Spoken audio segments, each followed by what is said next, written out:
Pride is one of my favorite times of the year. It's when I let my hair down. Well, if I had any. In my day-to-day, I'm fairly open, but I still feel a bit guarded. But during Pride, I'm freer, a lot more camp, and can literally wear pride on my sleeve and around my neck. It is a time of year when I can live out the words of Psalm 139 to celebrate that I'm wonderfully made. It's a time when I can take to heart that the one we call God knows the yearnings of my heart and loves me as I am. That in fact, wherever I try to run, God is always there, a holy presence of love, of life, of grace, with me, within me, in all that I do, in all that I am, and in who I love.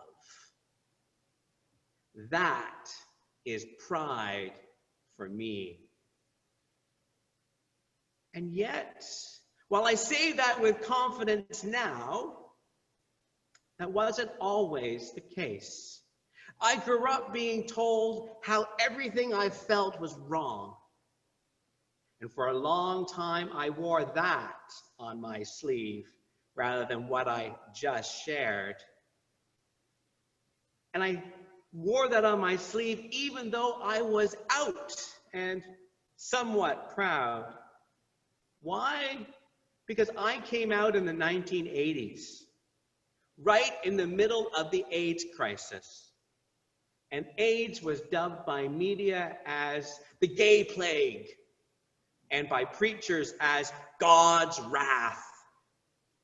And as a consequence, President Reagan refused to fund any research, effectively consigning anyone with HIV to a death sentence.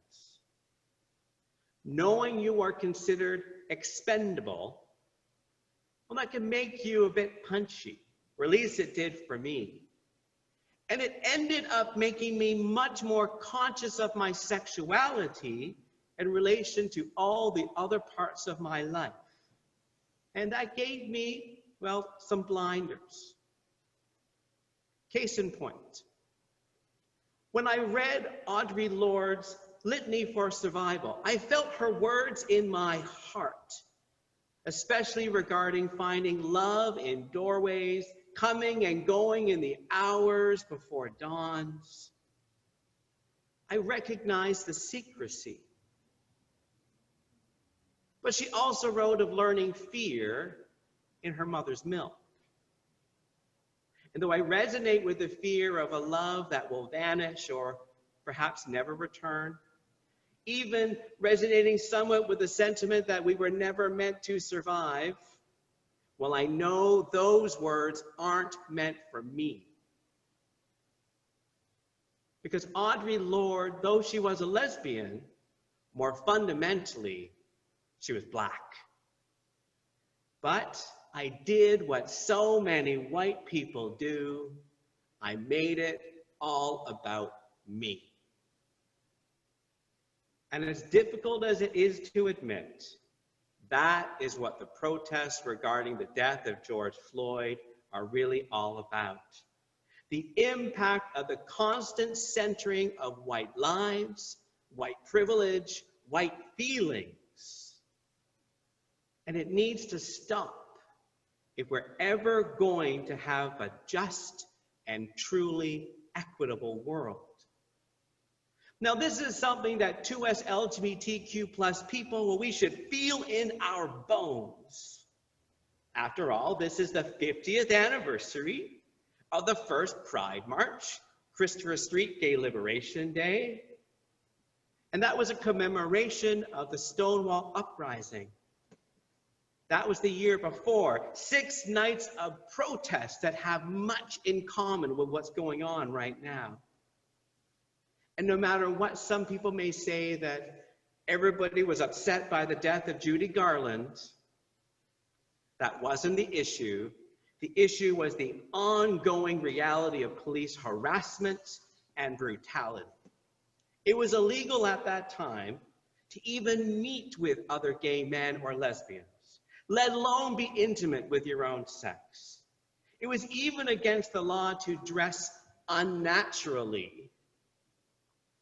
Physical harassment of 2S LGBTQ+ people was common, and the police who regularly raided gay bars did it with violence.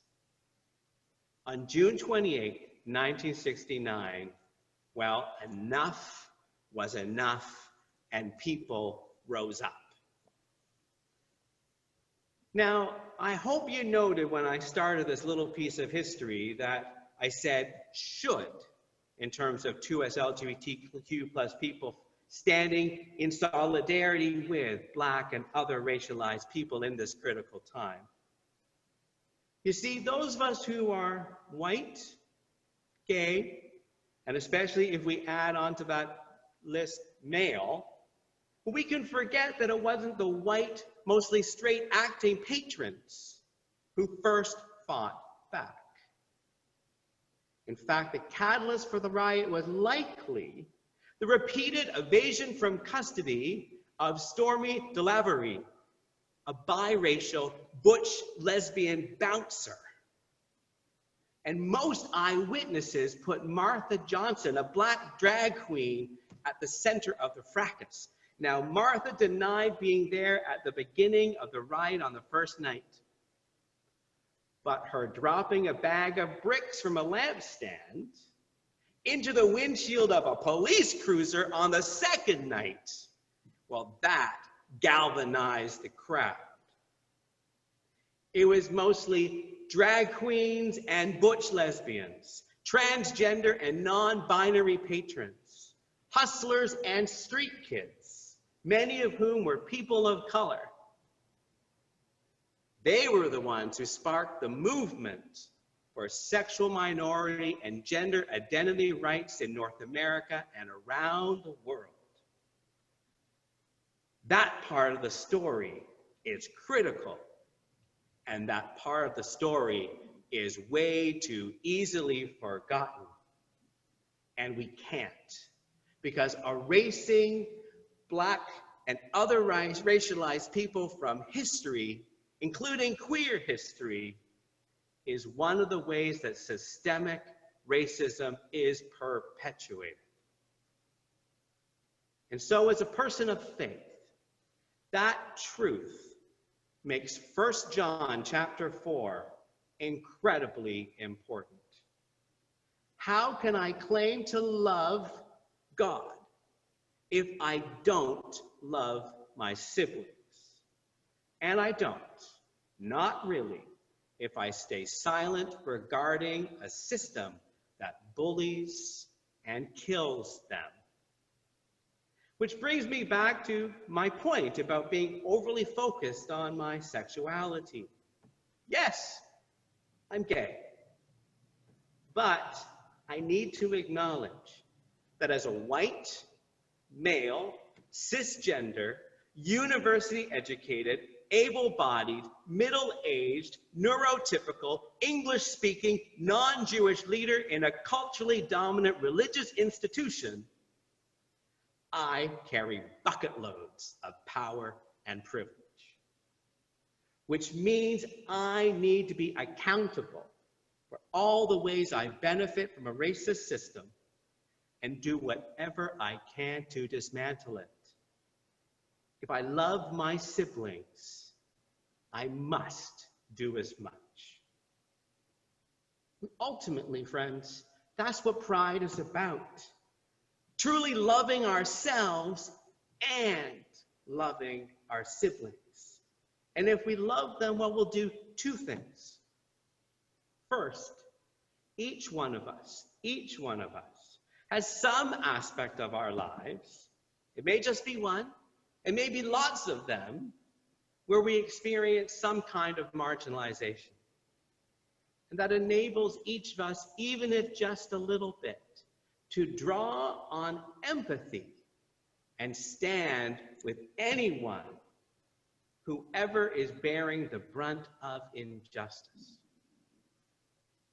But we need more than just empathy. Each of us also has aspects in our lives, maybe one, maybe many of them, where we're privileged and can use that to push for change.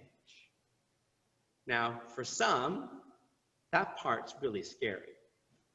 And not because it means calling out police or politicians or neighbors or family, as intimidating as that is. No, what I'm talking about is the deeper confrontation of one's own need to hold on to power. See, that's what held me back for a long time when I was a priest. I was back in the closet for 12 years. And the longer I was in Catholic ministry, the harder it was, the more afraid I was of leaving. Because I was afraid of losing too much. I was afraid of losing privilege and status and reputation. In the end, I was able to let that go because I had someone waiting for me.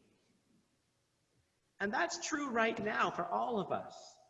Because we are all being called to stand with each other, and that is powerful. And there's another presence standing with us as well.